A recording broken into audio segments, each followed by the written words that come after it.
नमस्कार मंडळी, स्वागत आहे तुमचं आमच्या नवीन व्हिडिओमध्ये, जिथे आपण मराठीतून जर्मन शिकणार आहोत, पण एका वेगळ्या अंदाजात.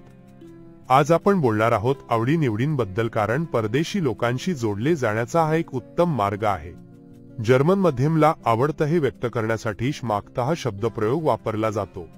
बर्लिनच्या एका तरुण मित्राला विचारा, ich mag das sprechen dich, म्हणजे मला तुझ्याशी बोलायला आवडतं. कधी कधी आपण खूप व्यस्त असतो, तेव्हा मी व्यस्त आहे यासाठी ich bin beliebt असे म्हणू शकतो. जरी तुम्ही कामात असाल तरी जर्मन मध्ये ich bin beliebt aber ich kenne dir helfen, म्हणजेच मी व्यस्त आहे पण मी तुम्हाला मदत करू शकेन.